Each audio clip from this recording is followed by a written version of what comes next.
Hey guys, Mustang here, bringing another Dragon Ball Z Dokkan battle video, and so today we're going to be doing another top 10 LRs tier list with the release of the 7-year EZAs. The list has, of course, changed once again. We also have another couple of EZAs since the last time I did a list, although I think only one of those other ones actually does make it on here. So the list has changed quite a little bit. Partly to do with not only the new releases, but the fact that we've got the new stages out, the final stages out for the anniversary content, and some of those are probably some of the more difficult stages that we've seen in the game, and that's kind of affected the placements a little bit when we take some of those events into account. So as always, we'll get the typical thing out of the way here at the beginning of every tier list. We always say the same thing. Right, these placements are all based on my own experience with the units. It's just my opinion at the end of the day. If you disagree, that's cool. Let me know why in the comments so we can have a discussion about it. But I tried to do the same thing that I did last time, where I've put the units into like the 1 to 10. I've put into like colored tiers as well. So any of the numbers that are like the same color, I essentially think that those units are in like the same tier, and you could easily just swap any of them around. Any one of them would have arguments for being the #1 unit out of that section of units that are the same color. But the thing is now with the top 10 lists, like the top 10 is now so good and some of the units are so close that even within that top 10, I think there's only like 3 or 4 colors in terms of the tiers.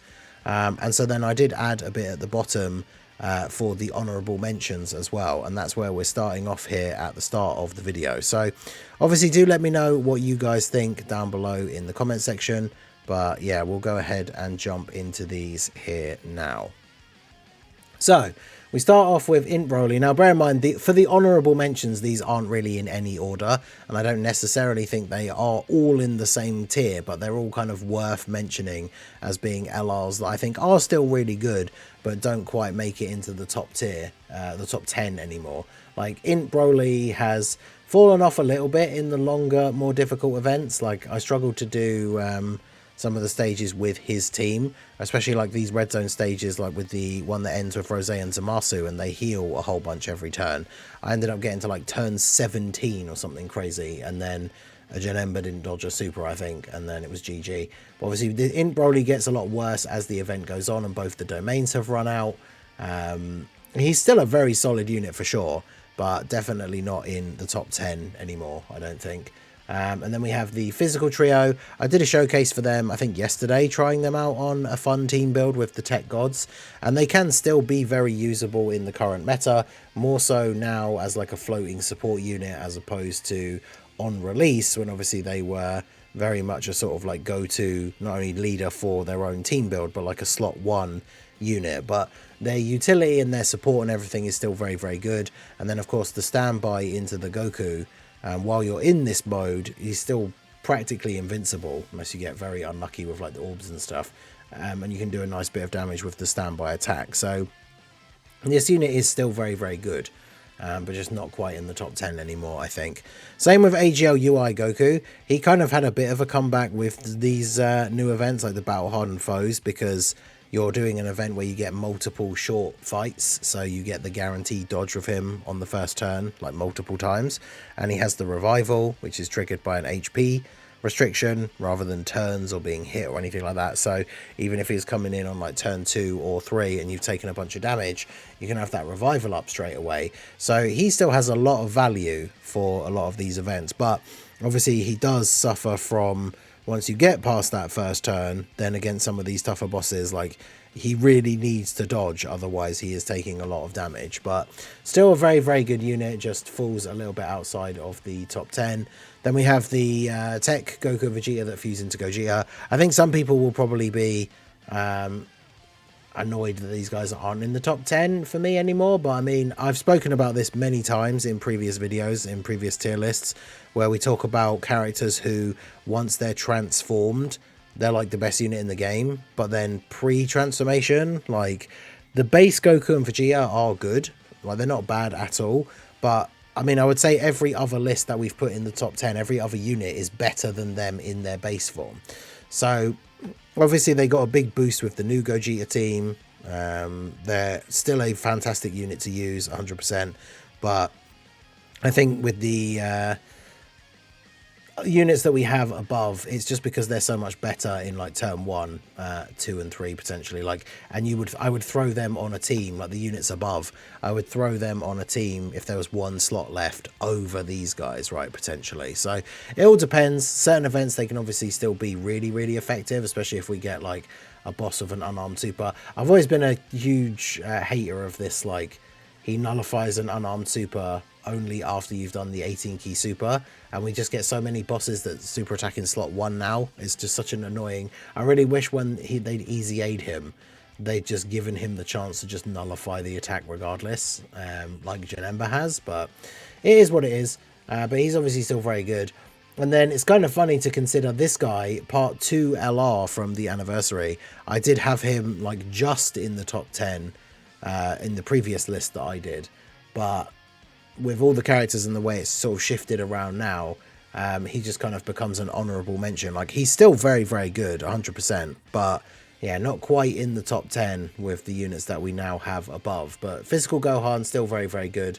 Let me know what you guys think about him down below. Do you think he deserves to be in the top 10? Let me know once we've gone through, of course, like if there's any units I put in those lower placements that you think he would be better than. He's a unit that can be really good to just throw on a bunch of teams, but he's not necessarily providing anything special to the team that other units are not able to do, right?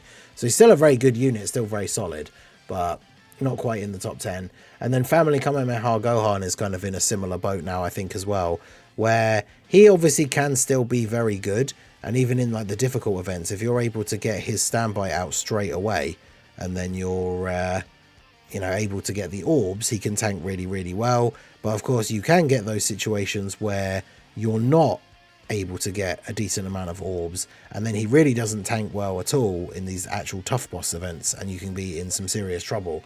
So he has the potential to be really good still a lot of the time in a lot of events, but again, like, I think everyone above the list now is potentially better, or at least more valuable to their specific team, which is also a thing that I like to consider. Because now that we've mentioned these guys, right, these are all the honorable mentions that I think any of these guys, if you wanted to put them at number 10 over the number 10 unit, I could probably see it. But yeah, I put these guys all in sort of like an honorable mention tier. But moving into the actual number 10 for the list is Physical Janemba. So this guy's stocks have gone up, like, considering we got the Corroded Body and Mind mission for that anniversary battle that was incredibly hard. Like, this guy obviously very good for that. But Janemba's just one of those units where I feel like on the teams that he's on, he's one of the top picks to bring for that team to be a slot 1 defensive unit, especially if the boss has a Ki Blast super attack, because then he has the chance to just nullify it completely, which is really good. And obviously he could just dodge it as well, and then otherwise he's got very solid defense. He's just an all-around very strong defensive character. You get to turn 6, you get the rage mode, which means you get to do a free little bit of damage, and then he negates like the enemy special abilities for the next turn as well, including supers, heals, AoEs. So he's still very good. And the reason why I put him above all of those other units is there are instances where those honorable mention units could absolutely have turns where they look better than this guy. But as I say, like, he is a go-to for the teams that he's on most of the time, right? So he's still very good. And in terms of Extreme obviously has less options, and, you know, doesn't always get the best new releases and EZAs. So when we get an Extreme unit that is very strong and like a must run on some of his teams, I think that just adds that little bit of extra value. But obviously that's my opinion. Let me know what you guys think. Like I said, if you think any of the honorable mention units should be at 10 instead of Janemba, do let me know. Number 9, we have Tech Super Saiyan 3 Gotenks. Super Saiyan 3 Gotenks is still incredible. This is the thing, like, with the top 10, all the units are so close, right? Just because he's at number 9, he's still absolutely a fantastic unit. He's on the 200% leader skill for both of the new anniversary Dokkan Fests. So I think he was really well designed with his release as the December Dokkan Fest, that he absolutely was designed with the future in mind, being on these 10th anniversary teams and still being good enough to be used in the 10th anniversary content. He's not really a slot 1 unit unless it's a Ki Blast super attack boss, unless you really do just want to kind of roll the dice that you're getting that 777% defense proc, because if you don't get that for him, then obviously big boss super attacks are still going to kill him. But of course, if it's a Ki Blast super, especially within the first few turns when you still got this extra damage reduction for him, he's completely invincible, right, against Ki Blast super attacks, which is really good. He's getting additional supers, getting guaranteed crits if you get the 24 key, which isn't too difficult to do. So all in all, he's just a very strong unit, can provide a lot to the team, do a lot of damage, and then obviously post super he tanks really, really well. And especially if you do get that 777 defense proc, he will tank basically everything, right, especially post super. So Gotenks is still absolutely incredible. Just because he's at number 9, like, he's still very, very good. The units that are all like, it's pretty much like 9, 8, 7 and 6 are kind of all the same color tier. So this guy's at number 9, and at number 8 I put Super Saiyan 3 Goku. It's kind of crazy for me at this point for him to be that low, because from going into part 1, even from part 1 to part 2, I think this guy was still fairly high on the list. But we've had some other new contenders added into the mix. And I think one of the things with this guy that lowers his value a little bit is the fact that he's obviously not a slot 1 unit. He's relying on dodge in his base form when it comes to like the really hard hitting bosses. And then obviously, you know, there's little nitpicks like his leader skills obviously not very good for now, right? Giant 8 power, not a great category in the game for the time being. Of course, future buffs will be coming, I'm sure, not just with diamond stuff, but we've got the heroes. There's like 4 giant 8 power heroes characters getting easy A's later this year, if they're still doing them in November, which I assume they probably are. Who knows? You never know, we could get a giant 8 themed Dokkan Fest, like something from Daima, and then they just drop those heroes easy A's as part of that because they are giant 8 power characters. Because we know there's no more heroes celebrations, but we know that the characters that still need easy A's are going to get them. So that doesn't mean they necessarily have to only drop them in November. But Goku is still really, really good. Just like Gotenks, right? The fact that he's at 8 doesn't in any way mean that he's not good. Like, all of these units are still absolutely incredible. Once, you know, he's got support for a very good category that gets buffs all the time. And then once he becomes a Super Saiyan 4, you get the buff on the super attack, which will affect everyone, not just the categories, which is really good. I mean, he's really good. You could argue him being higher, but like I say, he's in the same tier as the Gotenks for me, and these next two, one of which is the Great Ape Vegeta. So Great Ape Vegeta comes in at, what, 7 overall for me. Because I don't know if I'm missing something with this guy, right? Like, I saw True's video for him was called like Beast Gohan 2.0, right? But like, I've definitely had events with him where even with like some, like, a, you know, a few links up and stuff like that, he takes a lot of damage in slot 1 from a super attack. Now, obviously the big thing with him is that because he is a very competent slot 1 tank, that same super attack that maybe does like 430k damage to him is probably killing like a bunch, almost every other unit that you could run on that team that you couldn't really put in slot 1, right? So he does his job really well as a slot 1 unit. There's a couple of nitpicks that I guess maybe for me keep him not being that much higher on the list. Like, obviously there's not a lot of events where you fight a Goku character. That's not super important because it just gives him ki and attack, and I think he's more useful as a defensive unit now anyway. But obviously, like, his links are terrible. Not that that matters too much for being a defensive unit, I suppose. But obviously, like, leader skill is, yeah, you know, it is what it is. Inhuman D's doesn't have a lot of great leads, I guess. But like, his active skill, I think, is a real... I know they can't change the conditions with an EZA, which kind of sucks, but HP 40% or less is just such an annoying condition. Like, obviously sometimes you can get hit by a boss for some big damage and then you're just going to be under that regardless. But I've had multiple runs of this guy now on teams where I'll start the turn that he's on after taking a super on the previous turn, but I'm at like 44% HP. Or even on one run I think we were doing on stream like yesterday, I was at like 41% HP. So then you can't get the active skill with him anyway. And of course, with a giant 8 power setup, something that's interesting about this guy is he gets made significantly better when he's next to this guy, because he's giving him extra defense and an extra 10% damage reduction. But because this guy will always heal you 44% if you're at 44% or less HP at the start of the turn, if you run these two guys together, you can never use his active skill. because if you did start the turn when HP was 40% or less, Super Saiyan 4 Goku then just heals you. So nothing really taking away from how great this unit is. I mean, he's still at number 7 on this top 10 list, but he's really, really good. For certain teams, he's like a go-to slot 1, so you could argue that that puts him a bit higher in some situations, but there's some other go-to slot 1s above him in the list that I think just perform better than him in other areas as well. But let me know what you think, whether Vegeta should be higher. Because above him, I still have Tech Broly. Because turn 1, Tech Broly has 90% damage reduction. So regardless of what event it is, right, if it's the Battle Hardened Foes, or if it's a Red Zone or whatever, like there's no real situation where turn 1 in slot 1, this guy like takes any damage, right? So he's basically like the invincible slot 1 tank. Then you transform with him. He's still incredibly tanky. If you can get him to 24 key, he has an action break, which is really useful. And then, of course, the very next turn, he gets his active skill, which gives him a massive buff. Now, this guy still is really, really good. You could make arguments, like I say, these guys are kind of all in the same tier.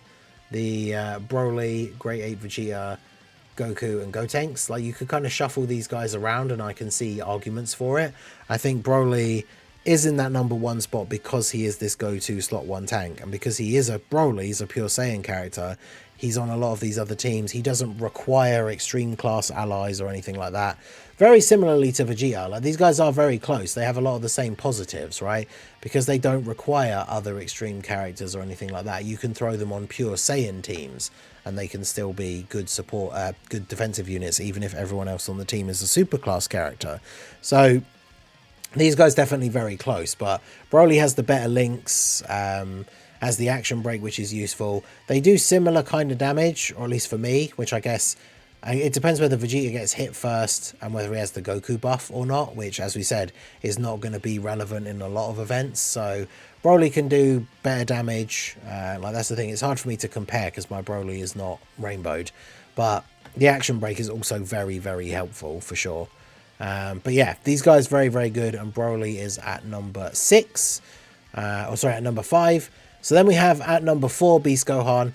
Now I know for some people Beast Gohan is a lot lower down on the list now, but like there's very few events where he can still get caught.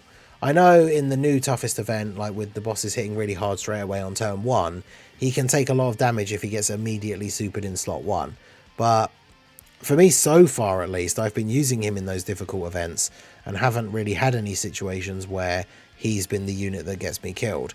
And one of the things that works really well for him in these new, like even the new difficult shorter events, is the fact that he has that active skill where the condition is only him being hit once. And so you get hit and then the next turn you can use the active skill. That big defense buff allows him to then be tanking all those hits perfectly fine. And then for those formidable foes fights, they're usually over in like 4 turns, as long as you've got the damage output anyway. So you get first turn, he takes a hit. Second turn, he gets the active, protects the whole team, like turn 3. And then turn 4, you win, like ideally. So he's still very, very good. I mean, mine's only 69%, and I'm still very impressed with his performance. He is kind of, I feel like, separated from between these tier of characters. He actually has, like, when we see the full list at the end, he has his like unique color, because I think for me, with the things that he does and the team protector ability and stuff like that, he is above all of these guys, even if it is only slightly, but below the next few units, right? So this guy's kind of in a tier on his own in the middle at number 5. But let me know what you think. I know a lot of people have soured on Beast Gohan with some of the hardest hitting events now, but I personally still think he's very good and still performs very well. So let me know what you guys think. Do you think he still is in the top 5? Thoughts in the comments. But then that brings us on to the top 4, which, I mean, it shouldn't be any surprise to anybody who the 4 units are. And then it just comes down to what order you put them in. So it's very difficult, right? I decided, and we'll talk about this when we show the list at the end, but I made the top 4 characters all the same color tier. And I know some people can disagree with that, but I think there are arguments for the 7 years being above the 10th anniversary characters. So at number 4, we have the gods, and at number 3, we have the Super Saiyan 4's. And then obviously at number 2, we have Gogeta, and number 1, we have Vegito. I say obviously as if 2 and 1 are obvious, but these are obviously the top 4. For me, they go 4, 3, 2, 1, right? Now, even with the top two, there's easily arguments that Gogeta is better than Vegito. There's arguments that Vegito is better than Gogeta. It just all comes down to personal preference and a whole bunch of other factors, right? So we'll start off with the gods and the Super Saiyan 4s being 4 and 3. Now, obviously, in base, these guys are exactly the same. Their passives are exactly the same. It's when they transform that we see the real differences.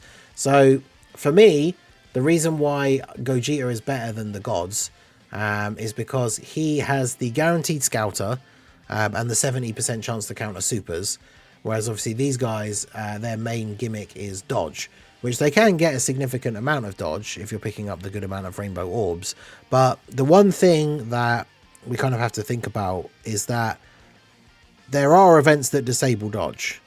Now, the thing with the 7 years, we kind of have to think a little bit about the future as well, I suppose, even though, you know, I am ranking these units based on in-game right now.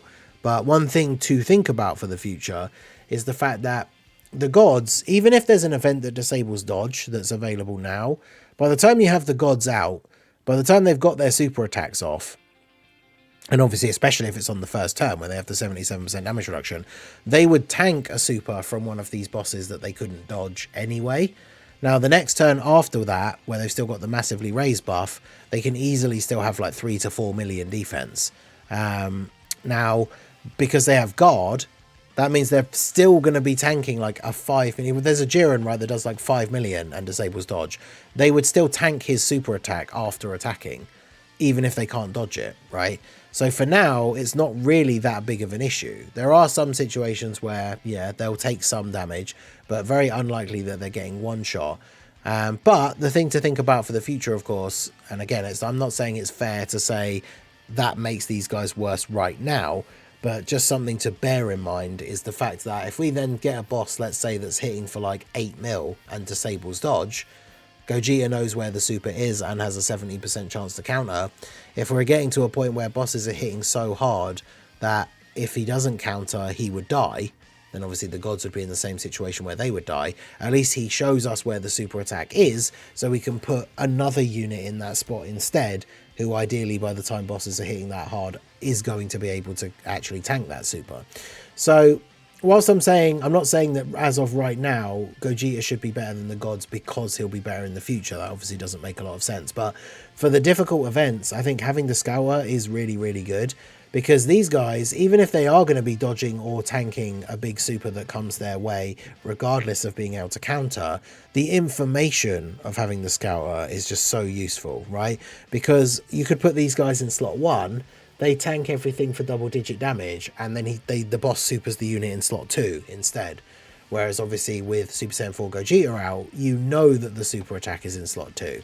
So you know how to play the turn as effectively as possible. So, I mean, these guys are insanely close. We talked about this on the podcast, but like, there's not a massive gap between them at all. I think whichever of these two is your favorite is perfectly fine. Whichever one you want to say is the better of the two is perfectly fine. I don't think it's even worth arguing about because they are so close. But for me, I do prefer Super Saiyan 4 Gogeta for those reasons. Obviously, Giant 8 Power getting some future buffs and everything will be quite nice. The gods, you know, hopefully we do get some good Realm of Gods future buffs or movie heroes, and then we'll see. But one thing as well, a lot of people have said about the Scouter, where it doesn't matter that Gogeta has a Scouter, because if you're running these guys on their most optimal team, which is with like the 10th anniversary Dokkan Fests, they have a Scouter already anyway. But the point is, what if you're running them not on the team with them and you're running them on other teams? Then obviously Gogeta having a Scouter is still super, super valuable. So when it comes to 2 and 1, this again is incredibly close. And I think you can say either of these guys is number 1. Because when it comes to a bunch of these different factors, Gogeta currently leads what is probably the best team in the game. Because both the 7-year anniversary LRs get his full 220% leader skill. Whereas for Vegito, they only get the 170 lead. So that is a big tick straight away for this guy. And then one thing I will say, when it comes to these two versions of the card, like the base forms, I don't really have a huge issue or a huge like preference for either one of them, to be honest. But when it comes to the exchanges, I do think that the the Goku part of the Gogeta card is better than the Vegeta part of the Vegito card. Turn 1, when this guy comes out, he could still be a defensive liability potentially, especially because he wants to be in slot 1. Whereas Goku, he wants to be in slot 1. He has an 80% chance to dodge. Now, that's not to say that, you know, the RNG is going to work perfectly every time. You still absolutely could put this guy in slot 1 and then get killed. But I do think that Goku has... I've had some relatively good luck, I would say. Goku hasn't really let me down too much when it comes to being in that slot 1. And then if we think about their non-fusion active skills, whilst Vegeta's is really good to give him that defensive boost, the Goku one's crazy, right? It's a Ghost Usher, and then on the next turn around, this unit has guaranteed dodge, which is really, really powerful, and definitely significantly better because it can protect the whole rotation. So significantly better than just a permanent stat buff for this Vegeta. So that's a lot of points for the Gogeta column. But then once we get to the fusions, right, I've seen some people argue between the two, even in the fuse state. Gogeta's active skill does good damage, and then it buffs everybody else on the turn, which makes everybody else look even better, which is really good. But obviously Vegito's active skill just makes you essentially invincible for the turn, because nobody else can take any damage, and then Vegito gets an insane amount of counters. Like Gogeta himself compared to Vegito, like absolutely, he just cannot out damage Vegito, right? Especially on those active skill turns. Now Gogeta's active skill allows everybody else on the rotation to hit harder, which is really cool. But I think when it comes to the fused versions, like Vegito is probably that little bit better. Gogeta also has the immunity to status effects, which is really, really good. Like, it's just really tough. Like, it is so close between the two of them. But I think the overall sheer damage output, like, this guy can blitz some of these toughest bosses for you to death in, like, that first turn where he comes out. Whereas Gogeta on his own can't. And whilst his active skill buffs everybody else on the rotation, you could still, in certain situations, be in a spot where the wrong unit on the team takes a super and then you die. Now, obviously, you get the scouter out with Gogeta, so ideally, you're playing around that kind of stuff anyway. But the rest of the rotation is getting a bunch of extra defense, but Vegito is fully covering them because they can't be hit by anything else, right? So these guys are at 1 and 2. Like I say, you can easily swap them around, and I can see all the arguments for it. I think Vegito's leader skill, whilst Gogeta has the better team right now, Successors is not a very good category, and Gifted Warriors isn't great for the extra 50%, right? Whereas for Vegito, whilst, you know, Gogeta's team is probably the better one now because it has the 7 years on it and stuff, the number of, like, think every future Goku that comes out basically is going to be an Earth Protecting Hero or Earthbred Fighter. Well, it doesn't matter because it'll be a Pure Saiyan. A Pure Saiyan and an Earthbred Fighter. So every future Goku is going to be on this guy's full leader skill. Whereas in general, Gokus are not getting the leader skill from this guy because I don't think there's any Gokus that are on Gifted Warriors, are there? And then, of course, like characters like Trunks, Gohan, Gotenks, like they're on like fused fighters, but for Gotenks specifically, but like Goten, Trunks, Gohan, like they're not on successors, they're not on fused fighters or Pure Saiyans. So Gogeta's team is probably the best one at the moment, but in terms of the amount of characters that are actually available to be in Vegito's team, that's another thing that for the future, I feel like Vegito's team is probably going to get buffed more regularly than Gogeta's. But again, super, super close. And just to mention here at the very end, because I did say I put them all in the same color tier, you could argue that these guys are actually above the 10 years because of their turn 1 capabilities with these guys, right? Like, these guys really are not very good on turn 1. They can't be relied on to tank if you get a bad rotation. You just have to hope that they don't get supered. Whereas these guys are super, super good on turn 1. They still have that little bit of a liability on turn 3, but a lot of the time, especially if you've got support, they're well over 1 million defense on their second turn with guard. So unless you're doing one of the events that is hitting really, really hard straight away, they're still able to tank attacks on their second turn regardless. And then once they've got to super, then they're obviously in a really, really good spot. But I think overall, just because of the sheer craziness of the 10 years and everything that they bring, it keeps them at 1 and 2. But I feel like more so, especially because I do, of course, favour him over the gods, with everything that Super Saiyan 4 Gogeta is doing, I could definitely see the argument for Super Saiyan 4 Gogeta himself being the number one, right? Because it takes time to get to him, but it takes time to get to AGL Gogeta and Tech Vegito as well. But I think for all the reasons that Tech Vegito is slightly better than AGL Gogeta, with all the counters and all that crazy damage, I think those are the same reasons that I would say he's slightly better than this Gogeta. Because at least remember, the 10-year fusions give you the scouter that lasts for 4 turns, whereas this guy just has a scouter on the turn that he's on. But yeah, very, very good. So if we look at the list here and then go to the proper zoomed out version, we do have the honourable mention tier at the bottom. But there you go. In reverse order, we have Physical Janemba at 10, Tech Gotenks at 9, AGL Goku at 8, Great A Vegeta at 7, and Tech Broly at 6, with them all being in the same colour tier. Beast Gohan at 5, and then the Gods at 4, the Super Saiyan 4's at 3, AGL Gogeta at 2, and Tech Vegeta at 1, but the top 4 all being in the same colour tier. While I do think you could put an asterisk and say that 1 and 2 could be a different colour, because I do think that they are still better than the 7 years. I can see arguments for them being better, especially in shorter content where having that turn 1 like tank is really, really important. But that just shows you how crazy the top 10 is now. When you look at this list, we've only got 4 different color tiers, and 2 of them contain 4 units each. So you could swap a lot around on this list, and I think it would still be perfectly fine. So let me know what you guys think down below in the comment section. Like I said at the beginning, if you're someone that's just literally clicked through at the end to the part where you can see that the list comes up, all the explanations are in the video. Do let me know your thoughts down below. I'm always happy to hear arguments for these changes, as long as people are actually making points in the comments.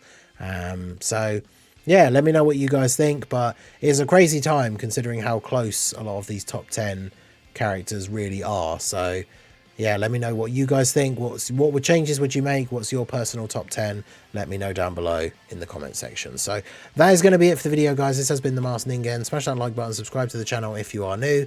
Check out the links down below, and I will see you all again soon. Have a good one.